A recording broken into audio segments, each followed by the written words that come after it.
आप सुन रहे हैं रेडियो सबरंग। जुड़िए अपनों के संग।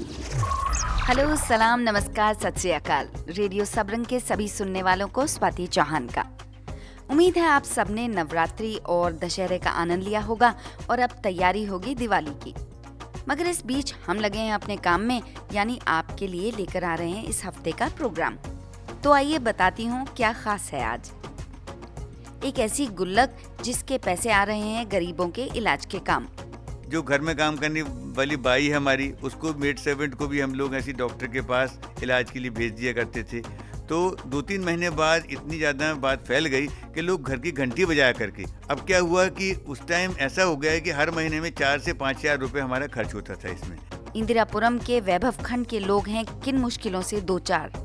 पार्क के अंदर 4 महीने से कोई माली नहीं है, किसी प्रकार का कोई कार्य करने वाला नहीं है। विंसर पार्क वाली रोड में जो डिवाइडर बना है बीच में, जो स्वीपर है नगर निगम की, वो झाड़ू लगा कूड़ा उसी में डाल देते हैं। अगर आपका बच्चा भी हो रहा है जिद्दी, तो क्या हो सकता है उपाय?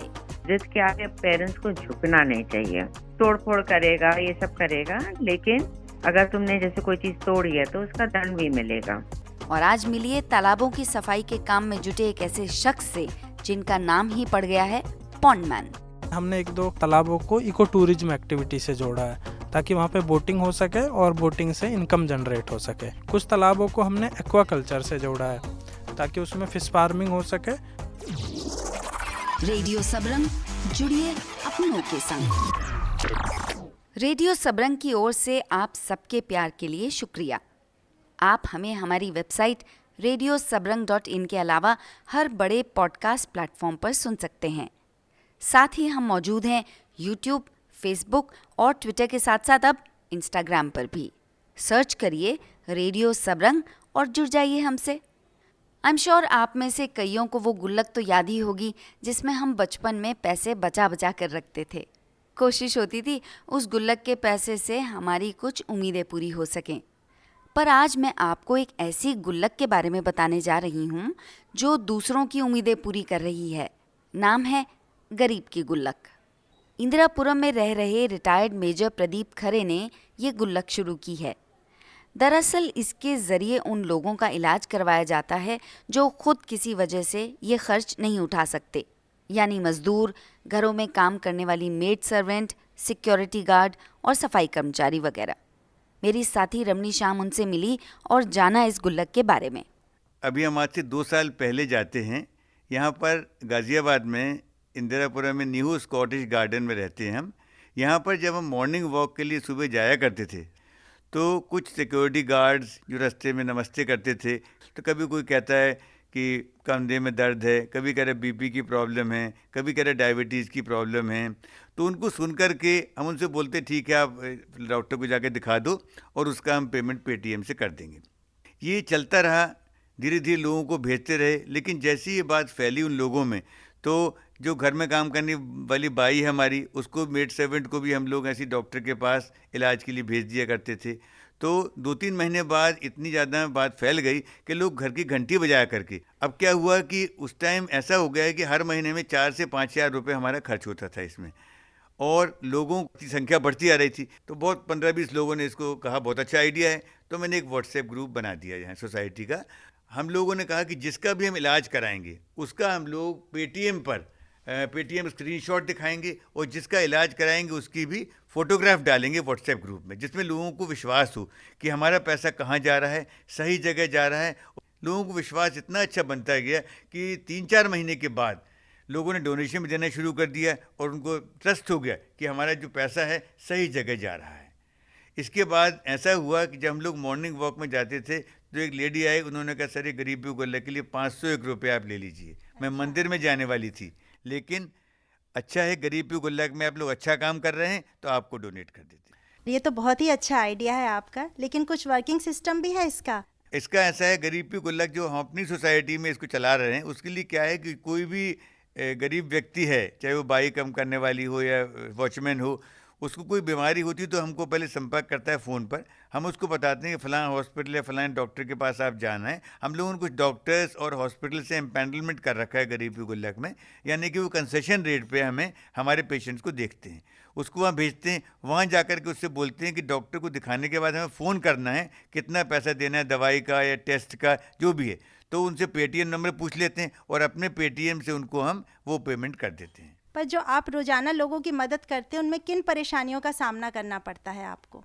देखिए, ऐसा परेशानियां तो हम नहीं कह सकते, क्योंकि I don't take it as a problem, I always take it as a challenge.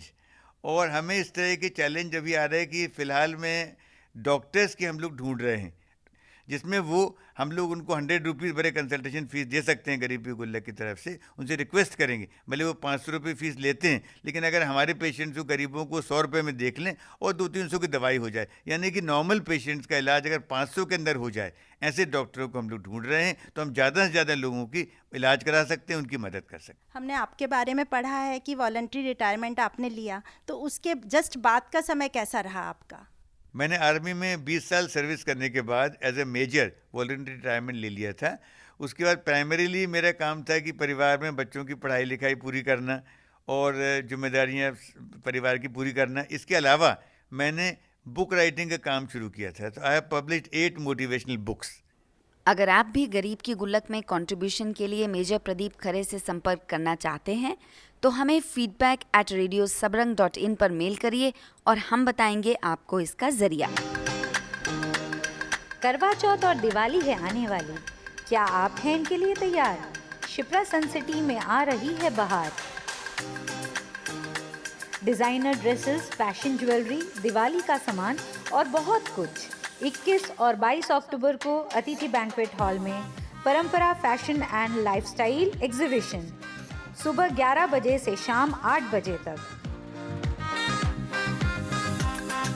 Stall booking के लिए संपर्क करें 8920035584 या व्हाट्सएप करें 8447164001 पर। मस्ती के रंग परंपरा के संग 21 और 22 अक्टूबर को शिप्रा सन सिटी में दोस्तों के साथ आइए और धमाल मचाइए। इस प्रोग्राम में आगे मिलिएगा उस शख्स से जिसे लोग जानते हैं पॉन्ड मैन के नाम से। अभी हम एक कॉलेज में गए तो वहाँ पे सामने बच्चों ने हमें स्टेज पे नहीं जाने दिया, तो कह रहे भैया वहाँ पे तो स्पीकर्स बैठते हैं, आगे तुम हमारे साथ बैठो। तो हम उन्हें बता दें कि जिसके लिए तुम्हारा कॉलेज वेट कर रहा हो हम ही है। रेडियो सबरंग, मेरा शहर मेरी पहचान। हर प्रोग्राम में हम निकलते हैं गाजियाबाद के किसी एक इलाके में जानने वहाँ के लोगों की मुश्किलें। पिछले कई हफ्तों से हम इंदिरापुरम के लोगों की परेशानियां जानने की कोशिश कर रहे हैं। इस बार हमारी बात हुई वैभव खंड में आदित्य मेगा सिटी के पास बने बड़े गोल चक्कर के आसपास की सोसाइटी के कुछ लोगों से। इस पार्क के आसपास इतनी गंदगी रहती है, इसके ऊपर किसी का ध्यान नहीं रहता। और इस पार्क के अंदर 4 महीने से कोई माली नहीं है, किसी प्रकार का कोई कार्य करने वाला नहीं है। और डीडीए के कई अधिकारियों को कई बार संपर्क किया गया, उनका कोई संपर्क में अच्छा जवाब नहीं मिला। जल भराव की समस्या तो इंदिरापुरम में बहुत ज़्यादा है। अभी विगत 1 महीने पहले ही देखा, सब निकलना मुश्किल है। नालियाँ हैं ही नहीं, जो नालियाँ हैं वो बंद पड़ी हुई हैं, सफाई तो है ही नहीं, इससे कि आदमी को बहुत ज़्यादा त्रस्त है। चेन स्नैचिंग की बड़ी समस्या हो रही है। पुलिस की क्या पेट्रोलिंग होनी चाहिए, सब कुछ होना चाहिए। बस कभी कभी जब शिकायत हो तो पुलिस पेट्रोलिंग पे आ जाती है, अदरवाइज़ कोई पेट्रोलिंग नहीं होती। ये अमरपुर रॉयल के पीछे आप जाएंगे तो रात को डार्क होता है। विंसर पार्क वाई रोड में जो डिवाइडर बना है बीच में, उसमें देखिए जो स्वीपर है नगर निगम के, वो झाड़ू लगा कूड़ा उसी में डाल देते हैं। देखिए, मेन समस्या जो है यहाँ पे है वो है सफाई की। रीज़न ये है कि टैक्स जो है म्यूनसिपल कॉरपोरेशन लेती है, लेकिन इस पूरी एरिया को इन्होंने टेक ओवर नहीं किया हुआ है। अभी मैंने न्यूज़पेपर में पढ़ा था, इन्होंने 70 करोड़ का टैक्स कलेक्ट किया है, एक भी पैसा इन्होंने इंदिरापुरम पे खर्च नहीं किया है, हाउस टैक्स जो ले रहे हैं। अभी इन्होंने जो टैक्सेस सीवर के लिए हैं और सबको लिए हैं वो भी बैक डेटेड से लिए हैं। हमने खुद 70,000 रुपये टैक्स दिया है, लेकिन न तो कभी पानी दिया, गंगा वाटर दिया, न तो कोई सीवेज फैसिलिटी प्रॉपर दे रहे हैं ये। आजकल ना जैसे ट्रैफिक वाले गाड़ियाँ उठा लेते हैं, but this is a festive season and this is not a commercial place. Indirapuram is a residential area. तो मेरा ये कंसर्न है कि गाड़ियाँ किस उस पर उठा रहे हैं, वो गाड़ी कहाँ लेके जाते हैं किसी को पता ही नहीं होता। और Indirapuram is a residential area, why they are picking a cars from residential area. Plan way में बनाया गया है, चौड़ी चौड़ी सड़कें हैं, सारी सड़कें जो है इनक्रोज्ड हैं। सारा आप किसी शॉप में चले जाइए, यहाँ तक कि हमारी सोसाइटी का जो एग्जिट गेट है वहाँ पे जितने भी शॉप्स हैं उन्होंने हमारे रोड को जो है अगर 80 फीट की रोड है तो उसको 30 फीट कर दिया है, इनक्रोच करके कर दिया है।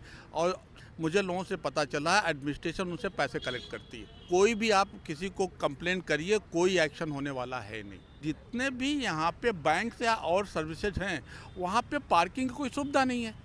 जितने बैंकों की हालत देख लीजिए, सड़क पे एक ले लिया बिल्डिंग, कमर्शियल बिल्डिंग ले लिया और उसमें बैंक खोल दिया है। और बैंक में खाते में अगर 10,000 लोग हैं, रोज़ अगर 100 गाड़ी रोड पे खड़ी हो गई तो आप किधर से निकलिएगा? निकल के दिखाइए मेरे को। आपने बहुत अच्छा पॉइंट कनेक्ट किया पार्किंग का और एनक्रोचमेंट का। पार्किंग की समस्या इसीलिए क्योंकि एनक्रोचमेंट है बहुत ज़्यादा। अगर आपने हॉस्पिटल बनाया हुआ है, आपने जो है बैंक बनाया हुआ है, आपने गवर्नमेंट ऑफिसेज बनाए हुए हैं, ऐसी जगह बनाई जहां पार्किंग हो।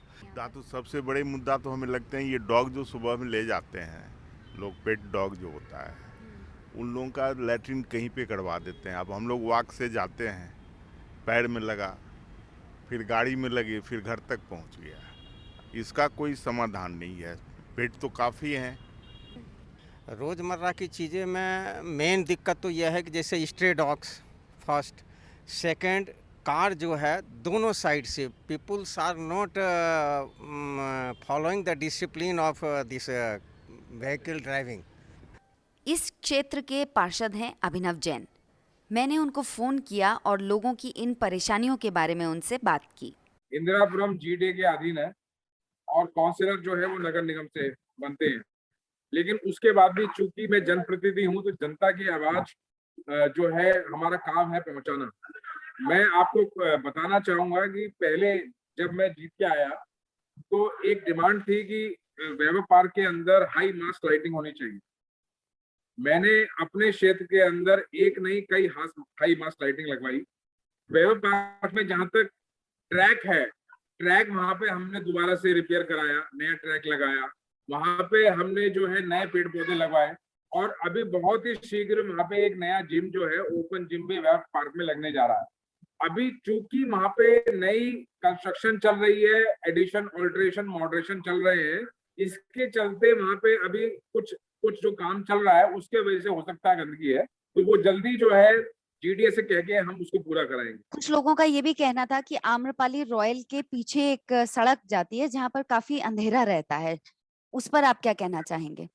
आम्रपाली के पीछे जो है बैक सीट पे पहले लाइट थी नहीं, वहां पे अंधेरा पहले रहता था, लेकिन अभी तो वहां पे लाइटें लगी हुई हैं और हो सकता है कोई लाइट बंद हो तो उसको देखेंगे कौन सी लाइट बंद है। अगर मेरे पास आप कोई भी, क्योंकि लाइट के ऊपर, पोल के ऊपर एक नंबर होता है, स्ट्रीट पोल नंबर। कोई अगर पोल जो है, अगर कोई लाइट नहीं चल रही तो आपके चैनल के माध्यम से मैं कहना चाहूंगा कि वो पोल नंबर के साथ मुझे व्हाट्सएप कर दिया जाए ताकि उस पर्टिकुलर लाइट को ठीक कराया जाए। कुत्तों की समस्या तो हम लोग को सबको मालूम ही है, यहाँ पूरे इंदिरापुरम में क्या देश भर में ये समस्या है हमारी। लेकिन जो पेट डॉग्स को लेकर घुमाने निकलते हैं लोग, जहाँ तहाँ गंदगी हो जाती है उसकी वजह से, तो इस इशू पर क्या किया जा सकता है? देखिए, नगर निगम ने जो है हर डॉग जो कि पेट डॉग है उसके रजिस्ट्रेशन के लिए कई साल से अभियान चलाया हुआ है। पहले नगर निगम ने सभी पालतू कुत्तों के लिए जो पेट डॉग्स होते हैं उनके रजिस्ट्रेशन के लिए 5,000 रुपए की फीस रखी थी, जो अभी घटा के मेरे ख्याल से कुछ 100 रुपए में आ गई है। तो मैं निवेदन करूंगा कि जिनके भी पेट डॉग्स है वो अपने आप अपने डॉग्स का रजिस्ट्रेशन कराएं। और जैसे कि ये नियम कायदे कानून में भी है कि जब आप उन्हें सुबह घुमाने ले जाते हैं तो उनके कोई कैरी बैग या कुछ बैग उनके ऊपर बांध के लेके जाए ताकि सड़कें गंदी ना हो।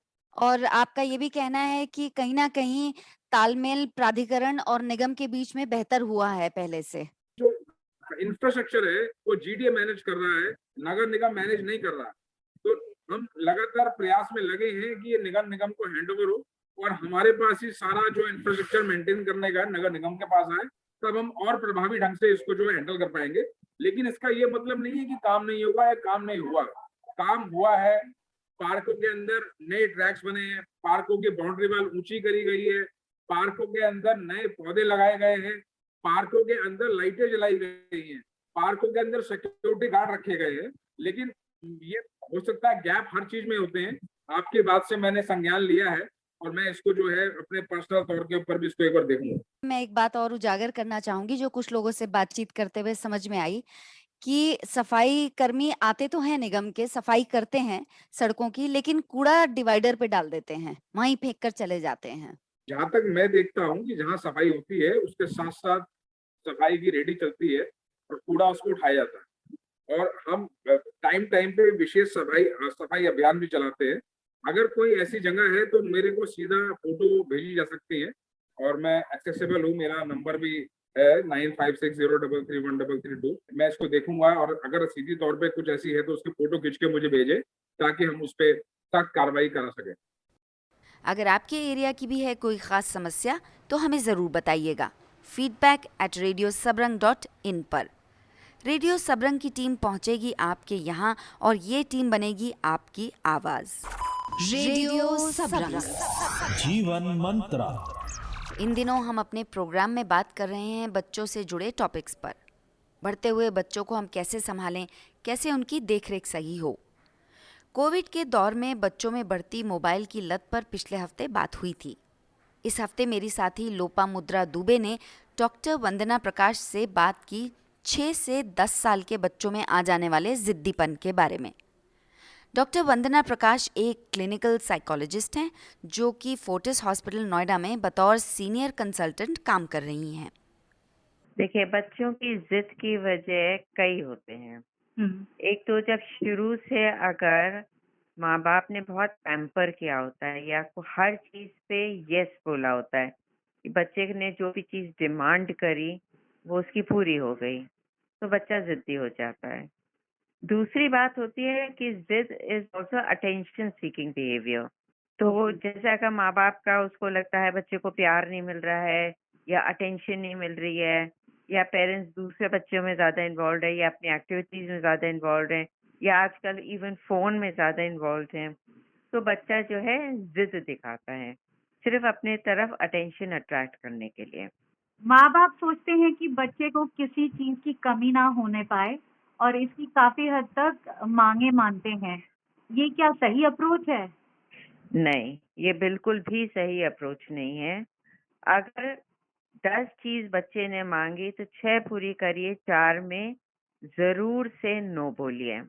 अच्छा। क्योंकि जब बच्चे को ये लगता है कि मेरी हर चीज पूरी होगी तो वो नो सुनने का या नहीं सुनने का आदी नहीं होता है। देखिए, घर में तो चलिए बच्चे ने आपने सब दे दिया, लेकिन बाहर दुनिया हर चीज नहीं देगी बच्चे को। वहीं पे फिर बच्चे का या तो लड़ाई होगी या अपने ग्रुप में उसको नहीं इन्वॉल्व किया जाएगा, तो पीयर ग्रुप से लॉस होता है बच्चे को कि अपने साथ के बच्चों के साथ खेल नहीं पाता है। वो चाहता है कि हर चीज मेरी तरह है हो। ऐसे बच्चे जो हैं थोड़े टाइम तक तो सब बर्दाश्त करते, उसके बाद कोई बर्दाश्त नहीं करता है इन सब बातों के लिए। तो ये बहुत बड़ा लॉस होता है बच्चे का। तीसरी चीज जो होती है कि टॉलरेंस टू फ्रस्ट्रेशन, वो नहीं डेवलप होता है। अगर बच्चा टॉलरेंस नहीं डेवलप करता है कोई भी फ्रस्ट्रेशन के लिए, तो बड़े हो करके मतलब कई बार इवन क्रिमिनल एक्टिविटीज में इन्वॉल्व हो जाता है क्योंकि ना सुनने का आदी नहीं है वो। जो बच्चे जिद्दी हो जाते हैं उन्हें कैसे डील करना चाहिए ताकि उनका बिहेवियर ठीक हो सके? पहली बात ये कि जिद के आगे पेरेंट्स को झुकना नहीं चाहिए।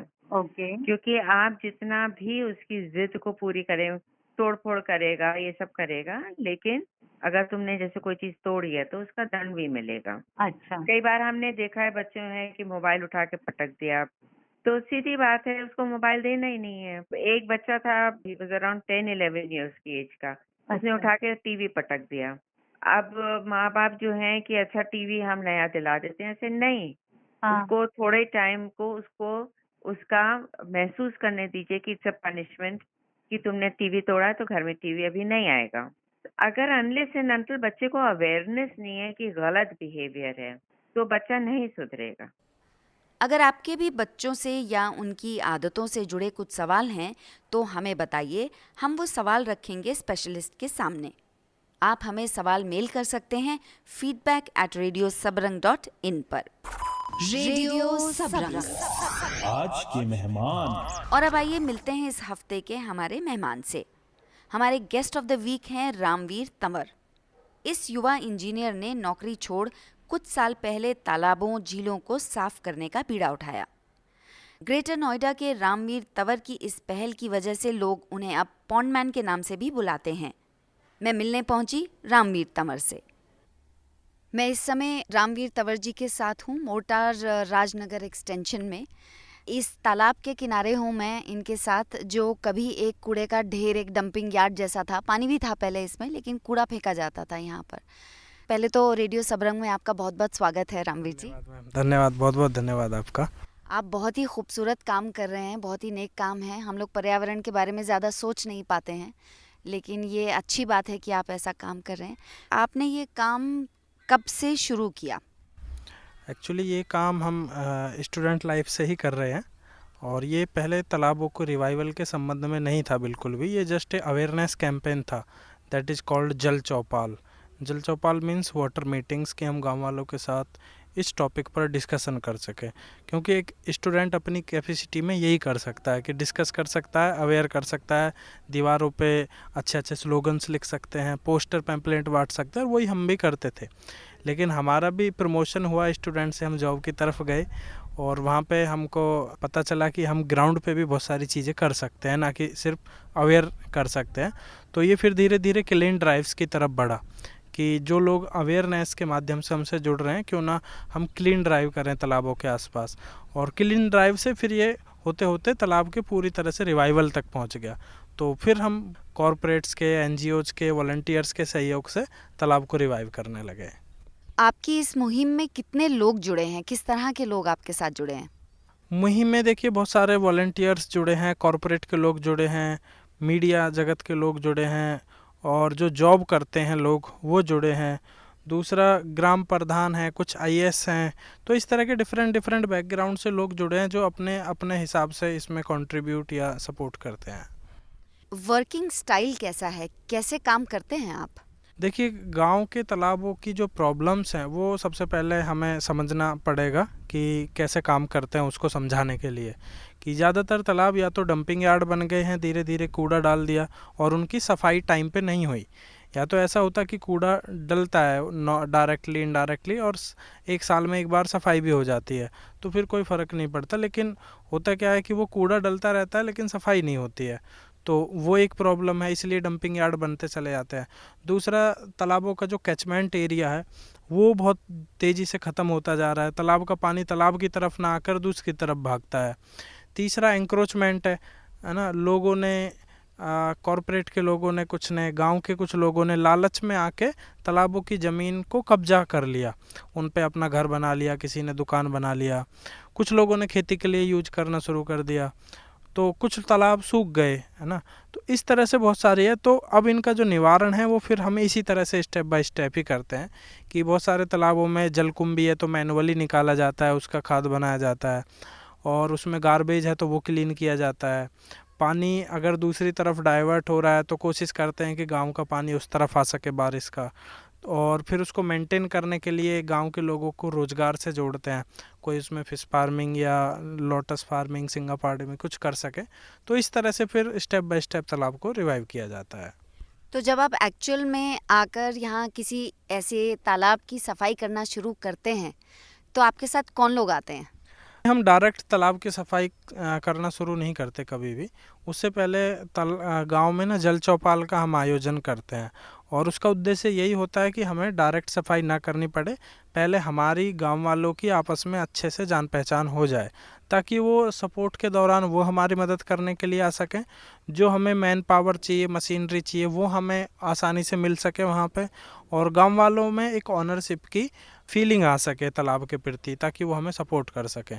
तो इसलिए हम पहले जल चौपाल के माध्यम से लोगों को सहयोग अपील करते हैं, उसके बाद फिर तालाब का रिवाइवल शुरू करते हैं। तो आपकी जो अपनी टीम है उसमें कितने लोग हैं? हम तो लगभग 14 लोग हैं, है ना, जो परमानेंट हैं, और डिफरेंट मेरी तरह जैसे आज मैं इस तालाब पे हूँ तो वो अलग अलग तालाबों पे हैं इस समय, और सब बहुत पैशनेट है हमारे साथ जुड़ने के लिए। ना आपको कोई डिग्री चाहिए, ना आपकी कोई स्पेसिफिकेशन होनी चाहिए, एक्सपीरियंस भी नहीं चाहिए हमें, बट आपके अंदर पैशन होना चाहिए। आप धीरे धीरे हमारी तरह सब सीख जाएंगे। तो वैसे ही सारे पैशनेट लोग हमें जुड़े हैं, जो धूप में, बरसात में सब पूरी तरह से अच्छे से काम करते हैं।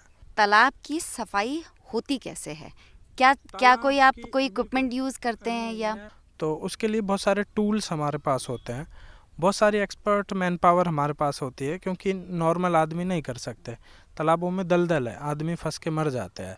तो उसके लिए हमारे पास गोताखोर हैं, लगभग 10 गोताखोर हमारे पास हैं, कि जो किस तरह से भी गहरे से पानी में जा सकते हैं और दलदल में जा सकते हैं। वो काफ़ी हैवी चार्ज भी करते हैं, क्योंकि वो इसी के लिए स्पेशलिस्ट है। और कुछ टूल्स हैं जो हमने बनाए हैं सफाई के लिए, मशीन्स हैं कुछ हमारे पास। तो मशीन्स और टूल्स और मैन पावर तीनों मिलके इस तरह से तालाबों को रिवाइव। मैं चाहूँगी कि कभी ऐसा मौका मिले जब आप काम कर रहे हो और हम आपके साथ जुड़ सकें उस मुहिम में। कहाँ कहाँ आप ये काम कर चुके हैं अभी? हम तो शुरुआत तो हमारी ग्रेटर नोएडा से हुई थी, लेकिन अब तो हम हरियाणा, पंजाब, राजस्थान, उत्तर प्रदेश, दिल्ली काफ़ी जगह पे काम कर चुके हैं, और एक साथ अभी भी काफ़ी जगह हम कर रहे हैं। तो टोटल कितने तालाब साफ हो गए अभी तक? 40 तालाब हमने कर दिए हैं, और कुछ पे काम चल भी रहा है अभी। सबसे लंबा समय आपको कौन से तालाब में काम करने पे लगा और किस तरह की मुश्किलें वहाँ पर आई? कुछ तालाब हैं जो गौतम बुद्ध नगर के हैं, वहाँ पे एक साल का टाइम लग गया हमें।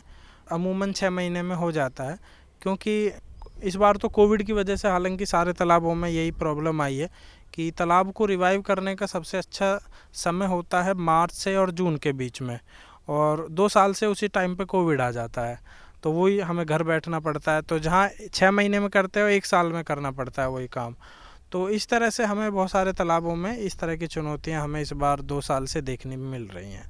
आप ये कैसे इंश्योर कर पाते हैं कि जिस तालाब की आपने सफाई कर दी वो बाद में भी साफ ही रहे? हम उसको मेंटेन करने के लिए हम उसको लोगों को एक्वाकल्चर से जोड़ते हैं, ताकि लोग जो हैं उसकी सफाई उनकी मजबूरी बन जाए, क्योंकि अब लोगों का रोजगार, इनकम उससे जुड़ गई है, तो वो गंदा होगा तो लोगों को नुकसान होगा। बिल्कुल, मतलब एक अच्छे काम के साथ साथ लोगों को आप रोज़गार देने का भी इसमें आपने जोड़ा है। बहुत अच्छा काम है ये। कोई दिलचस्प किस्सा इस दौरान आपके साथ कोई हुआ हो जो आप हमको, हमारे श्रोताओं को बताना चाहें? बिल्कुल, देखिए हमारे इसमें तो बहुत सारे, हर किसी पे बहुत सारी कॉमेडी किस्से होते हैं तालाबों पे। गांव वालों की बहुत सारी स्टोरी सुनने को मिलती है, बहुत सारी प्रॉब्लम्स भी झेलनी पड़ती हैं, गालियां भी सुननी पड़ती हैं गांव वालों की। कई बार हमारे टीम मेंबर्स पर FIR भी हुई है, पुलिस कार्रवाई भी हुई है। एक तो ये प्रॉब्लम है कि हमारा नाम थोड़ा सा सीनियर सिटीजन जैसा लगता है, और दूसरा लोगों को विश्वास नहीं होता कि, क्योंकि उन्होंने ज़्यादातर टीवी में देखा होता है। ऐसा इंडिया का आई थिंक कोई न्यूज़ चैनल नहीं बचा जो जहाँ पे ये ना आते हों, हमारे एपिसोड आते हैं, कहीं पे ऐड भी आती है। तो उनको लगता है कि कोई उम्र दराज आदमी होगा रामवीर नाम का।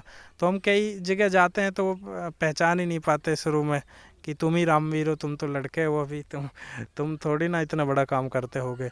न्यूज़ चैनल या फिर कॉलेजेस में जाते हैं। अभी हम एक कॉलेज में गए तो वहाँ पे सामने बच्चों ने हमें स्टेज पे नहीं जाने दिया, तो कह रहे भैया वहाँ पे तो वो हैं स्पीकर्स बैठते हैं आगे, तुम हमारे साथ बैठो। तो हम उन्हें बता दें कि जिसके लिए तुम्हारा कॉलेज वेट कर रहा हो हम ही है। तो इस तरह के बहुत सारे इस तरह के किस्से हैं जो रोमांच। अच्छा, इसको आगे और कितना फैलाने की आपकी योजना है? देखिए, जब शुरू किया था तब भी ऐसी कोई योजना नहीं थी कि हम तालाबों पे काम करेंगे। बस इस तरह का वो माहौल बनता चला गया और तालाबों की तरफ हम शिफ्ट हो गए, और फिर लगा कि अब जॉब से नहीं हो पाएगा उतना हमसे कि जॉब भी करें और ये काम भी करें, और जो पैशन है उसी को हमें प्रोफेशन बनाना पड़ेगा। तो फिर हमने वही किया। अब हमारा सस्टेनेबल प्रोजेक्ट है एक तरीके से ये, तो हमें जॉब भी करने की ज़रूरत नहीं होती। हमने MNC से अपना जॉब छोड़ दिया, और अब हम अगर एक नंबर या एक डिसाइड करें तो नंबर वो बहुत छोटा हो जाएगा, क्योंकि जब हमने शुरू किया था ये काम तो तब भी कोई डिसाइड नहीं किया, लेकिन तब सोचते थे कि 10 तालाबों को कर देंगे हम ज़िंदगी में, लेकिन वो 10 तो अगले साल 1 साल में ही हो गए। तो फिर लगा 20 को कर देंगे। तो अभी मुझे नहीं पता कितना को कर पाएंगे हम, क्योंकि जब तक ईश्वर इसमें हमें मौका देता रहेगा हम आगे बढ़ते रहेंगे।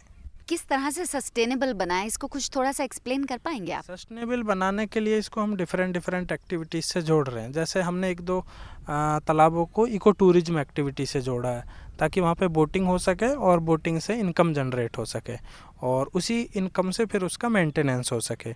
कुछ तालाबों को हमने एक्वाकल्चर से जोड़ा है, ताकि उसमें फ़िश फार्मिंग हो सके, फ़िश फार्मिंग से जो इनकम जनरेट हो रही है फिर उससे उसका मेंटेन हो सके। तो इस तरह से तालाबों को सस्टेनेबल बनाने का एक प्रयास कर रहे हैं। ये युवा इसी तरह हम सबकी प्रेरणा बनते रहेंगे और हम लोग उनसे सीखकर अपने आसपास गंदगी फैलाना कम करें, तो ये सबके लिए फ़ायदेमंद होगा। अगर आप भी हमारे रेडियो सबरंग से जुड़ना चाहते हैं तो मेल करिए feedback@radiosabrang.in पर। साथ ही इस मेल आईडी पर आप ये भी बता सकते हैं आप इस प्रोग्राम में और क्या सुनना चाहते हैं। आपकी राय का हमें रहता है इंतज़ार। इसी के साथ अब ख़त्म होता है हमारा ये प्रोग्राम। अगले हफ्ते फिर होगी मुलाकात, मगर तब तक स्वस्थ रहिए, खुश रहिए, रखिए एक दूसरे का ख्याल। और हाँ, हमारा चैनल पार्टनर है स्वच्छ भारत अभियान के साथ भी, इसीलिए आप भी जुड़िए हमारी इस मुहिम के साथ। आप भी रखिए अपने आस पड़ोस को साफ, साथ ही कम कीजिए प्लास्टिक का इस्तेमाल।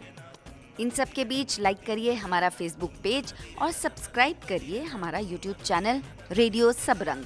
नमस्कार, बाय बाय, जय राम जी की। आप सुन रहे थे रेडियो सबरंग। जुड़िए अपनों के संग।